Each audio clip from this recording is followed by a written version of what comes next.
Oh,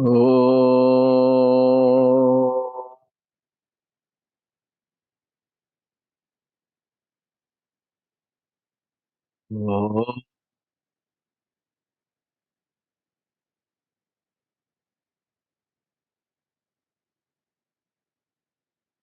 oh.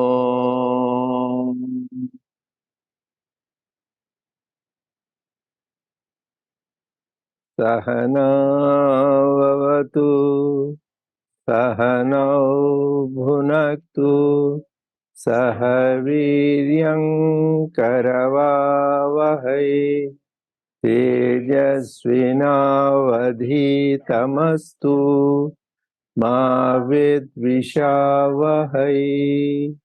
Om Shanti Shanti Shanti. May the Lord protect us. May He nourish us. May we acquire the capacity to study and understand the scriptures. May our study be brilliant and may we not cavil at each other. Om, peace, peace, peace unto us all. Dear brothers and sisters, loving Sai Ram to all of you. We welcome everyone to the Satsang of Sri Sathya Sai Baba Center of Arcadia. We are now doing the study circle on Gita Vahini, which is the commentary written by Swami on Bhagavad Gita, the dialogue between Lord Krishna and Arjuna.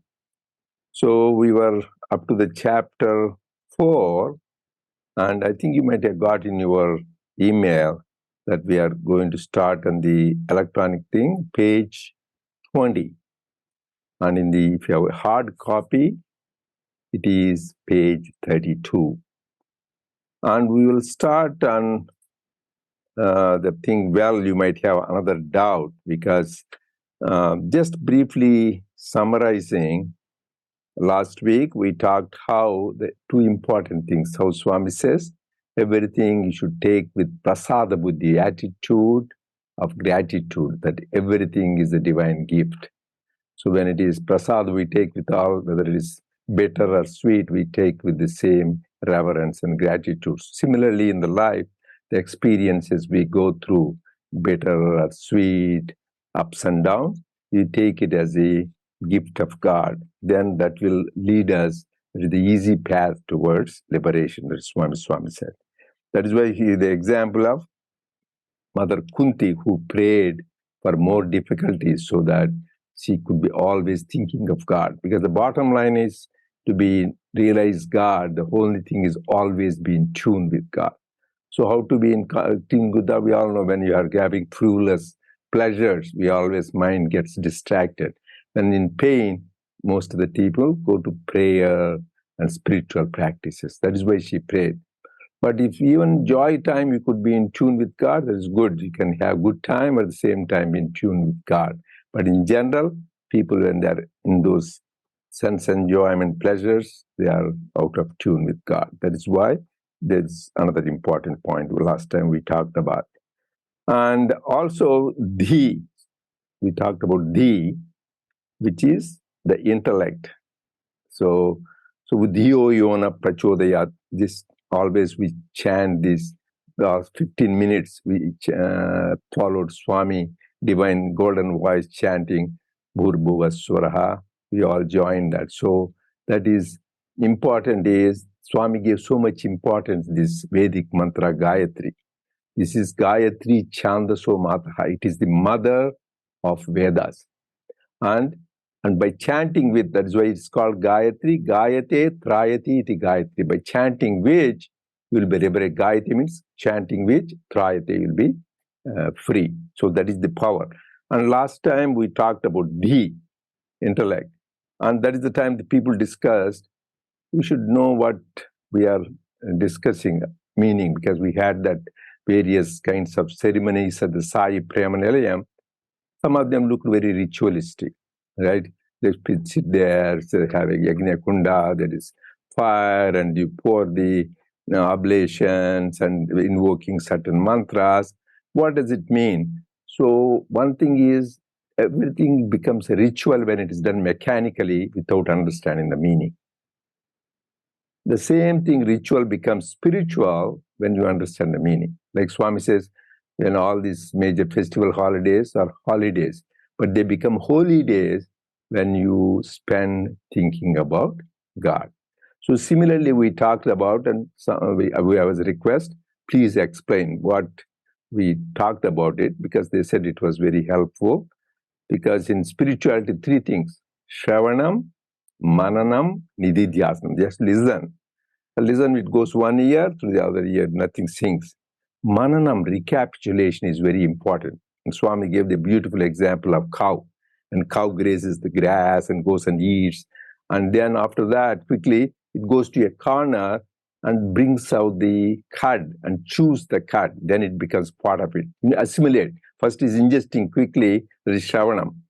Even that should be not a passive. Some people listen, they will be thinking about work or family or in some other world. Where is the mind? So it should be active listening. What am I really getting? That is number one.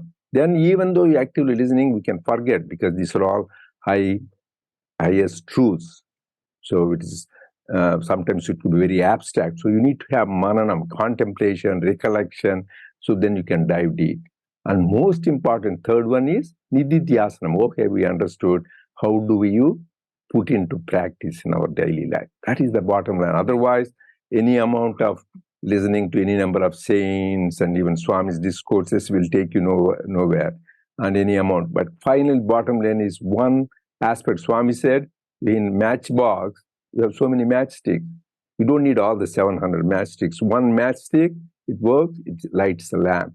Similarly, one thing you take intensely and practice, and you will have the light. That is important. So on that time, we talked about Dhi. So this is the most, I will say, there are so many things we chanted that day. First is Bhadram Kadne Vishruniyama Devaha Bhadram Pashe Machabir Yajatraha Terairangais Tustuagum Sastunuvihi Yaseva Hevata Idam Yadayuhu. That means, very basic, this is in Vedas, these are called Shanti mantras. By the way, Vedas, people who don't know, there are 4 Vedas: Rug, Yajus, Sama, Atharvana Veda. Originally, there were only 3 Vedas. They called Trayi. That means Rug, Yaju, and Sama Veda. That is why Swami's house in Vrindavan is called what? Trayi Vrindavan. So Trayi, it is called only 3. Then subsequently Atharvana Veda was come. Because all these mantras and this wisdom was called Shruti. By those days, they didn't have books. So the guru to the disciple, they listen and then transmit that knowledge. That is why they are called Shrutis. And these are also called, their Veda means itself, definition is knowledge. So it has no beginning. They are called Anadi. No beginning, no end, because knowledge doesn't have any beginning or end. So that is another, they are called like breath of the Lord. Apaurishayam, that means it is not written by human beings, but they are revelations to the sages in the deep contemplation. That is what these Vedas are. So in these Vedas, that is why because we did that, what we did that time mostly was this ritual yajnam. But they chanted mantras. So in the Vedas, there are 3 things. One is called Samhitas, another is called Brahmanas, another is called Aranyakas. Samhitas means praise the glory of God. By the way, this ritual, you think it is only in Hinduism. I have seen it is there in Judaism, it is there in Christianity. I went to Christian churches in Greece, in Russia. They are much more, because that's natural. Even Buddha didn't even describe. You go to some of these Buddhist temple. So because it's natural for people to relate, you need an icon, you need a procedure. So these rituals, but it becomes mechanical. So there is a part of most of the faiths. It is common. So it is nothing like, some people maybe do more rituals, some less, but it's a very common thing. So in Samhitas, what everybody glorifies God. Lord, you are infinite, you are compassionate, you are omnipotent, you are omniscient. There are various hymns like that.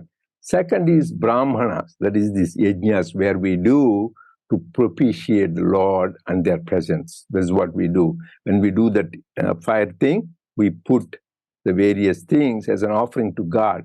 So you may be thinking why they are putting it. Is like think that message goes to the God. That is why Swami said, you may think, how can it go from you are putting here, how does it go to gods in heavens or wherever they are? He gave a beautiful example, Swami. You take an envelope you want to send to India, and you put a little stamp envelope, you put in your post box. How does it, you are not taking it to India? Just the very fact it has a signature of a stamp and an address, it goes.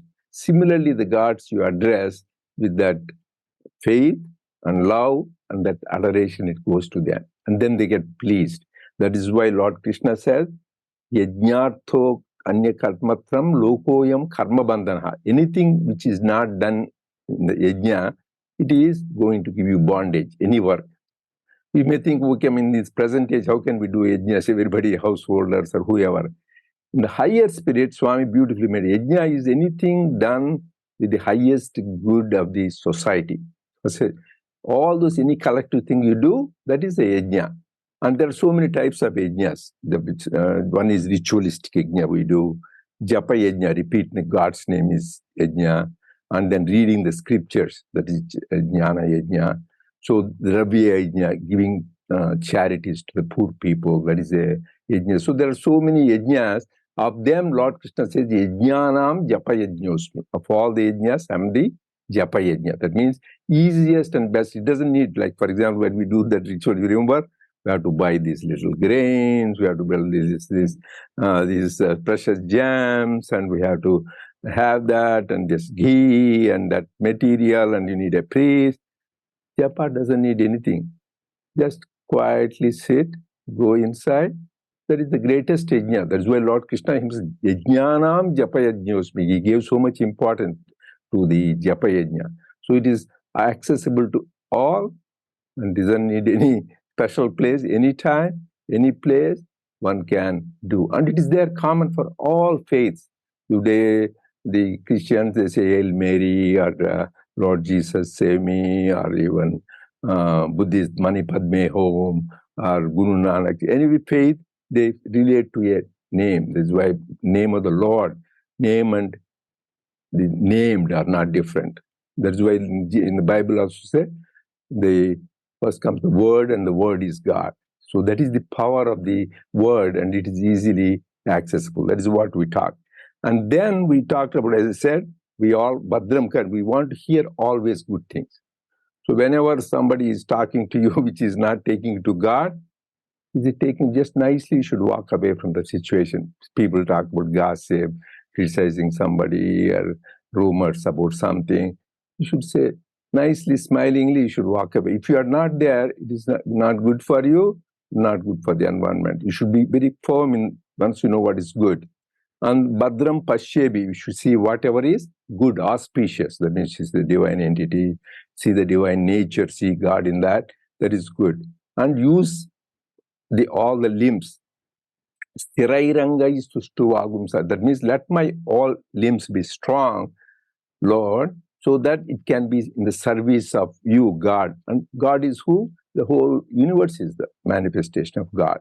So that is the inner meaning. And then we talked about Dhi. So when we talked about Dhi, we explained, because this is a part of Gayatri Mantra. So when we chant, let us say, we all chant before the session and after the session. We do the regular Gayatri, we do Sai Gayatri. In the Gayatri, there are three portions. Om Bhur Bhuvas Swaha Tat Savitur Varenyam. That portion is called praise of the deity. Then Bhargo Devasya Dhimahi. That is meditation. Then Dhiyo Yona Prachodayat. That is prayer. Because we chant this, and Swami himself said this is one of the most powerful mantras, time tested for thousands of years. So you should really dive deep into the meaning. And Om itself, it will take a while, because Om is Pranava. Om Ityekakshan Brahma. Om by itself is equal to Brahman. It is like a one-to-one call with God, they say. When you say Om, you are direct person-to-person call to God. Not in the old days, you have person-to-person call or number call. The number call, it may go to anybody, but person to person call goes to only that particular person. You cannot take it. So Om is like Swami says, that is why he had it chant 21 times. In the morning, the Prashanti Swami introduced that you chant morning starting before the Suprabhatam, you chant 21 times so that it purifies your 5 organs of action, 5 organs of karmendriyas, 5 organs of perception, jnanendriyas, Pancha pranas, 5 pranas, Annamaya, Pranamaya, Manomaya, Vijnanamaya koshas, and 5 koshas, Annamaya, then also prana, pana, those are the pranas, and this is the koshas. So that is why we chant. And then Bhur Bhuva Swaha Tatsavitur Varenyam. So you should know the meaning. First you are praising. What are you praising? Savitur. Varenyam means you are adoring the Savitur. Who is Savitur? The sun god. He illumines. Another way they take is Mother Gayatri, Divine Mother. So either whatever it is, from whom, Savitur means from whom the whole creation has come. Because in the beginning there was nothing, darkness, there is no, just from that Om came, and from that all this creation. That is Savitur. So we are going to the original source of creation. So who is the one we are adoring? Savitur Varenyam. So Lord, who is that supreme effulgence, supreme divine light. That is why everywhere God is called love, God is light, and God is truth. So we are adoring that. So what is that does? What is the, just for an explanation? Bhur Bhuva Swaha. You know the meaning of Bhur Bhuva Swaha? So 3 lokas, Bhuloka, Bhuvarloka, and Swarloka. That means this earth and the ether world, and then the heavenly abode. These are the 3 things which it illumines. And then there are 3 Vedas, as I told you, Yajur, Sama, and Rigveda, Yajur, Sama Veda. Those 3 Vedas, this also, they came from that creation. And then 3 pranas, prana, apana, vyana, because for us to live, prana is the life force. That is why if there's no life force, then it's gone. And apana, the all-pervading air, and udana. So these are the 3 things which make us, the minute that vital air is gone, we are not equal to, we are equal to dead.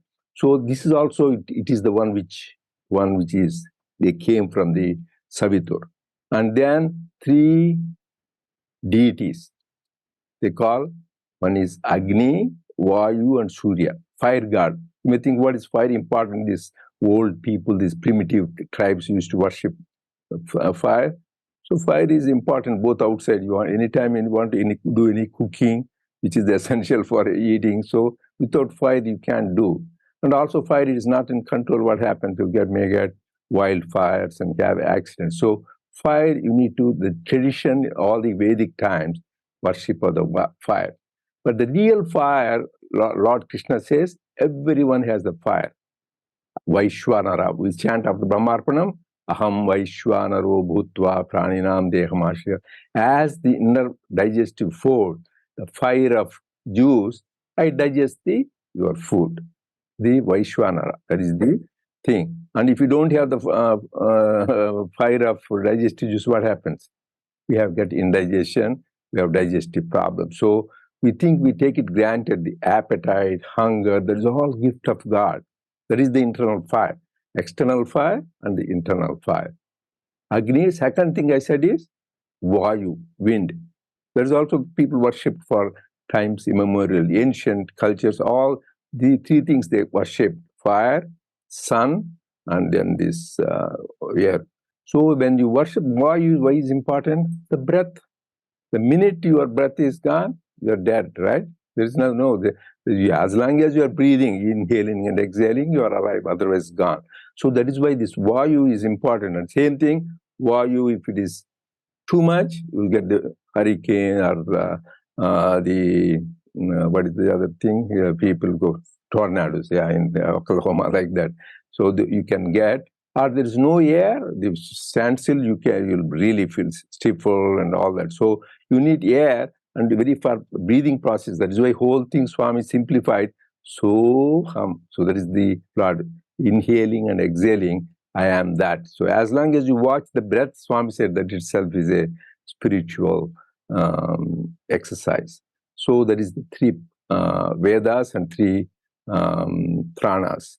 And three deities I talked about. First Agni and second Vayu. Third is most important, Sun. Sun they call is Pratyaksha Daivam, visible deity. We worship Rama, Rama. Did you see Rama? We think of this from the pictures and statues. See, Rama is like that. Krishna, did you see Krishna? Same thing, Jesus. Did we? Never saw. Swami, at least we are happy we saw him. So, but others we didn't see. Whereas Sun is a living divinity. You can see directly in front of us. And it's the source of all life force from everything. That's why whether it's Indians, whether it is the Africans, all a lot of people, they worship sun as God. Because the minute you can imagine there is no sun, the whole life force will be gone. So sun is very important. That's why it is called presiding deity for the Gayatri mantra, Savitur. So that is the three thing. And Swami beautifully said, this Bhur Bhuva Swaha can be explained as materialization, vibration, and radiation. Materialization relates to the physical, the body.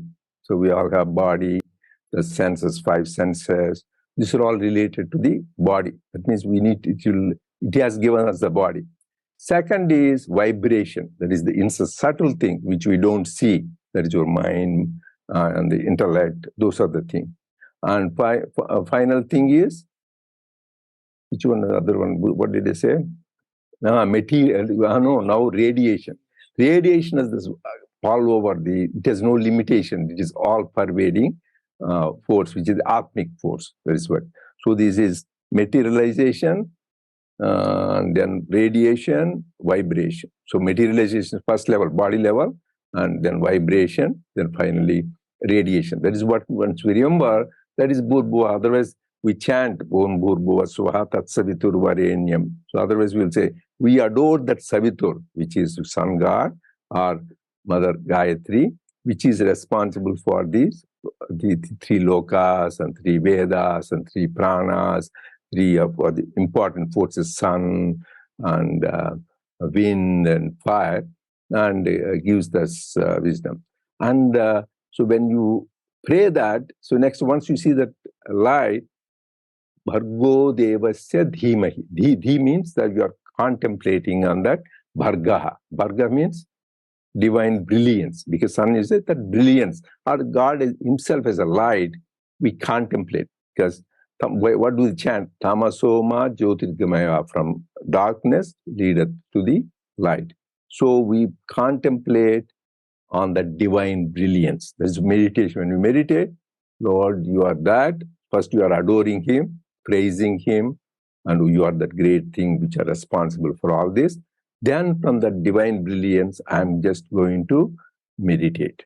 That is what Bhargo Devasya, then Dhimahi. That is Dhimahi means I can't. Dhiyo Yona Prachodaya. This is important, the prayer. So first you praise the Lord, then you meditated, now you are praying, because there is the communication. Dhiyo Yona Prachodaya. Make my Dhi illumine my intellect. Simply translated, illumine my intellect. But that's really not a complete translation. Dhi means many more than. We all need that. Dhi has 5 components. So whenever I want you to think about when you chant Gayatri, think Dhiyo Yona Prachodaya. Lord, illumine my Dhi. What is Dhi? It contains a Medha, intellect. We all need intelligence, right, to discriminate. Otherwise, without intelligence, you are as good as an animal. So first is intellect, Dhi. And then there is Medha.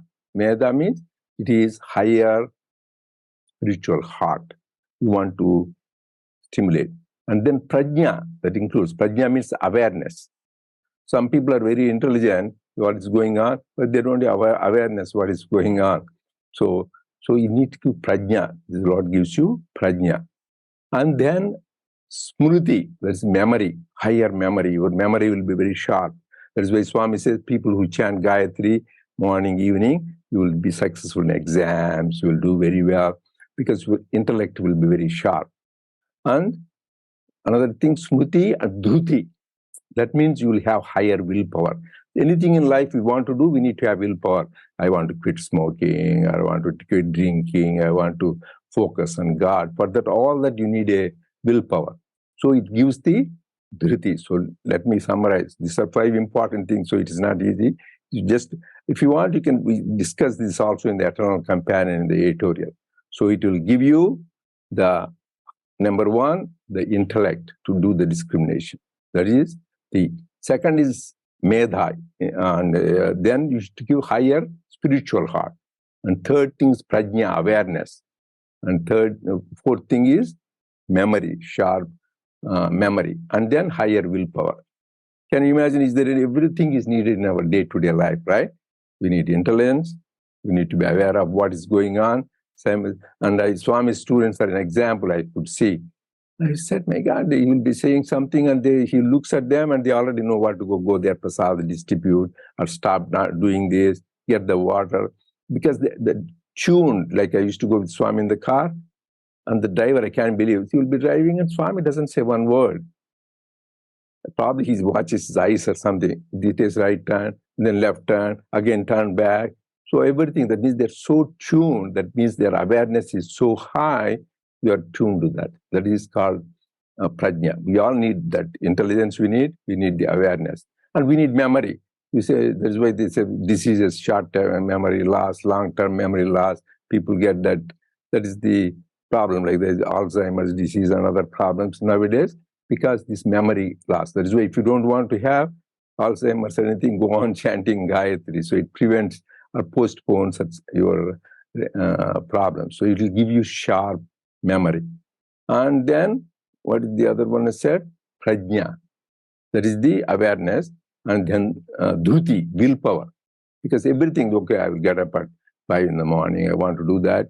Or I will do my spiritual practice in the morning, or go to work on time, do this. You need to have determination and able to follow that with discipline. So that is called the main higher willpower, dhruti. Dhruti means translated as courage, but here it is the willpower. We need all these faculties in daily life, right? We need the intellect, we need the awareness, we need the memory, we need the willpower. And so all these things are needed. So if you go on chanting, you will get that. So remember the prayer, remember the meditation, and finally, remember the adoration, that is praise, and then meditation, and finally, the prayer. So these are the 3 aspects of the Gayatri Mantra. And then also, we talked about the Ganapati Adharvashisham. There are many things, we won't have time. I think that will be taking hours together, but I will touch basic things. So 4 things are mainly chanted. Ganapati Adharvashisham. Anytime, whenever we do any worship, first thing is we pray to Lord Ganapati, because to remove the obstacles. Even Swami said, is Vinayaka, he has no master. So he is Ganapati. So in this Ganapati Adharvashisham, we chant, that is where I said, Bhadram Karnebi Shunyama Devaha. There, who is this Ganapati? We consider him is beyond the 3 gunas, Gunatitaya, and then Avastatrayatitaya. That means he's beyond the 3 states of sleep, wake, and dream state. So he is beyond the times, past, present, and future.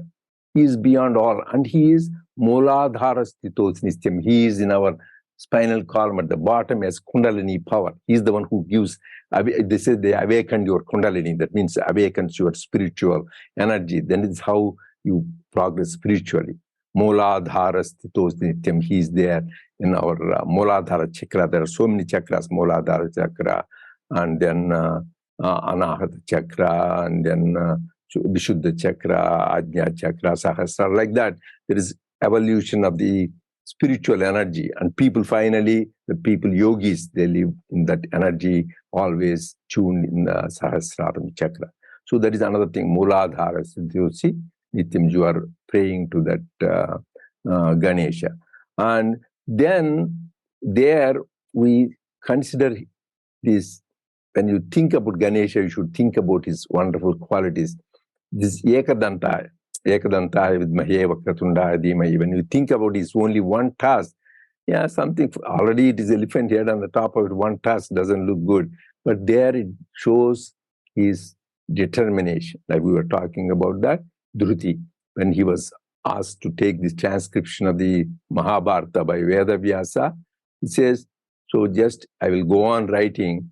And then he says, but Lord Vyasa said, you should understand and write. Otherwise, because he's so fast, he can't cope up with him. Then, but at one time, the scriptures say that they ran out of that ink. I don't know those days whether the ink or whatever plant juices they used for writing or something. And then he was so much committed to the work at hand, he broke his one task and started writing. So that shows.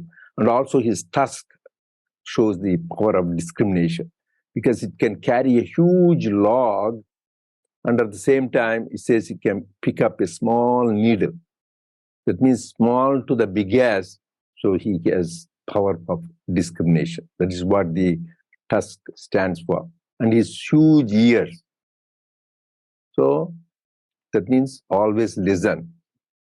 And mouth you can't see. You can see Ganesha's mouth. We can't see Ganesha's mouth. You can see his big ears. That means message, listen, listen, listen. Don't talk too much. So just the Swami says, open your heart, shut your mouth. So just opening our ears to hear. But not everything. You don't hear there also. Bhadrang karnebiya. Is it really good for me? Is it always you need to have discrimination between? That is why when you do that, then really the worship of the things helps. There is one thing we chanted, Ganapati Adarshasha. Another thing we chanted was Purusha Suktam. This is another important part of the Vedic Suktams. What is that? Krishna? Sahasra Shisha Purushaha Sahasrat. So we share this Purusha Suktam is so powerful. Usually sannyasis don't chant much this thing once they announce it, but they are supposed to chant two things. Rudram, Sri Rudram, another is Purusha Suktam. So in the Purusha Suktam, all the three are there. Like in the most of the suktas, either praise of the Lord or just a yajna. But here they have samhitas. That means first they praise the God. God, you have thousands of eyes, thousands of ears, and thousands of feet. That means you will regard like a monster. It is not. The real meaning is that everybody around the world is part of that supreme cosmic form, cosmic reality. That is what it is. You are that Sahasra Shisha Purusha Sahasrat Sahasrapat Sabhumin Vityuto. Beautiful there it says is, Lord, this manifested universe, which is so many, all these people, galaxies, that is only 1/4 of you. Padosya Vishwa Bhutani Tripadasya Amrutandvihi. Only 1/4 of that manifestation is the manifest universe. 3/4 is unmanifest. Tripadasya Urdhvandvihi. That means it makes us very humble. Earth itself is a small part of this galaxy. And there are so many galaxies. All these combined, those Vedic seers have seen, they are insignificant. They are only 1/4 of the manifestation of the supreme reality. 3/4 of that is non-manifest. That is the powerful. And it says it is all seeing. This is what the glory of this is. It was there before. It is now here. It will be there. But one thing is, it is never diminishing. It is always there, even though before and right now, and manifest in all the universes. So that is another praise. The whole thing, it goes on in the beginning about the praise in the Purusha Suktam. Please read that very thing. Then they talks about the yajna. It's cute there. Then they do yajna like we did the other day. In the beginning, it's very really, you should read that. In the beginning, how did the rishis do? They didn't have this firewood. They didn't have the ghee and all those things to offer. So they beautifully said, God himself became the sacrifice animal. God himself was the sacrifice animal. That means he sacrificed himself to become the whole universe. So whenever we see the universe, plants, animals, mountains, rivers, everything, you think that is nothing but God. Vishwam Vishnu Vashatkaro. That means this whole universe and this Lord behind and the one which we do the work, all are nothing but the manifestation of God. That is the thing in the part of the Purushottam. There beautifully they said, this like yajna people who have seen, we put a yajna kunda, then there are some sticks we use, and then we put the ghee, and then we put some other material inside, and then Purnahuti. They said the spring festival is one offering, the summer is the thing, and all these are and the part of the thing. And who is the animal who is sacrificed? God himself, Purusha himself is sacrificed. Then what happens after this sacrifice? Next question comes. This what happened when you sacrificed? People ask, what is the thing? Then she says, the Brahmanas came from Shirsha or Uru Tadadya Vaishya. That means from his thighs came the Vaishyas. And from Bahu came the Kshatriyas. And from feet came the Shudras. So people think, oh, Brahmins are high, and then Kshatriyas are next, and Vaishyas' feet are low. Because the Shudras, like people in the old days should. But what do you worship in God when you feet? Feet you worship, right? So Shudras, people thought, because Shudras came from the feet, they said, but what you always worship the feet of the God, like wherever you have. So feet. And finally, to show that they're all part of the same God, and the Brahmins, because they need to serve their Brahmins, they are the philosophers, the intellectuals, and these Kshatriyas are from the warriors and the physically strong. And we Vaishyas, we know in transactions you need businessmen, and you need Shudras, people, unskilled labor, or people who do the chap. But this became later by exploited by people like caste system. It was never caste system in India. So actually, Lord Krishna says, Chaturu Varna Maya Srishtam Gunakarma Vibhagayo. I created these 4 castes which came from the same God, depending upon your work, what you do, and your aptitude. So in your family, Sutamadi Nilesh could be there, a sister. He may have asked you the aptitude to do a business. Then he becomes a Vaishya. So his sister may want to be intellectual or do that. Somebody, I just want to go and do some gardening work. So he may wish in the same family, depending upon your attitude, not by birth, your caste decides. That's why Lord Krishna clearly said, and then people say exploited. This is more than 5,000 years ago. He said, Chaturu Varna Maya Srishtam Gunakarma Vibhayo. Depending upon this, your aptitude, and that's why we have an aptitude test. What do you like to? That's why even children say, don't force. Some have creativity, they want to become painters. Say, in India, they say nowadays, to make money, say either become an engineer, or a doctor, or a lawyer. You should not force. That is, because we think about materials which can make good return, which can make good money, but each one has different attitudes. Some people are creative. So one of my nephews, he was a dentist, but he didn't want, he would rather have the painting. He quit dentistry and he was doing art, and his parents were very disappointed with him. This guy is useless, for wasted his time. But his connection is with the painting and art. So we need to, that is another aspect, second part of the Purushottam, how the Vedas came and all that. Final part is the Upanishads. That is very important. Remember, in Vedas, first is, I said, the Samhitas, where we praise the Lord. Second is we do all these practices. Third is the most important, Aranyakas, where by contemplation, all these great Upanishads came. Kathopanishad, Brahma Buddharanyaka Upanishads, Ishavasya Upanishad, more than 108 Upanishads which are available. Of them, the 10 are the most important, which were commented by Adi Shankara. So these Upanishads are the one which shows the ultimate reality. That is why law of the Purushottam at the end says, what is that man may face? Vedahametam Purusham Mahantam Aditya Varnam Tamasas Parastat. Says, Lord, I have seen you, Vedahametam. Oh, I know you now, Lord. Who? You are Aditya Varnam. You are like a brilliance of sun's light. There is some dazzling sun. And tamasas parat, you are beyond the darkness of ignorance. Oh, that means in so much excitement when he practiced that, he realized that highest divinity which is beyond all darkness and the highest reality.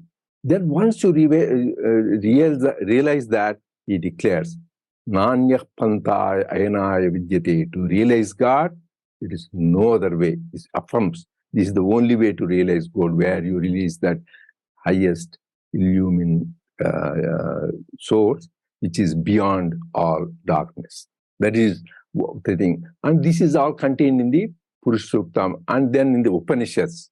Like we say, Tyamasoma, Jyotirgamaya, Mrityurma, which are Asatoma. Every day, every session we chant, right? Asatoma. Do you know where it came from? Brihadaranyaka Upanishad.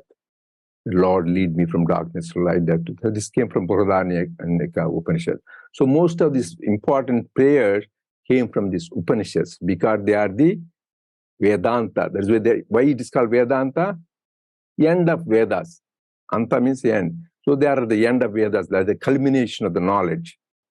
And then, a lot of us cannot read 108 Upanishads, even forget 110 Upanishads.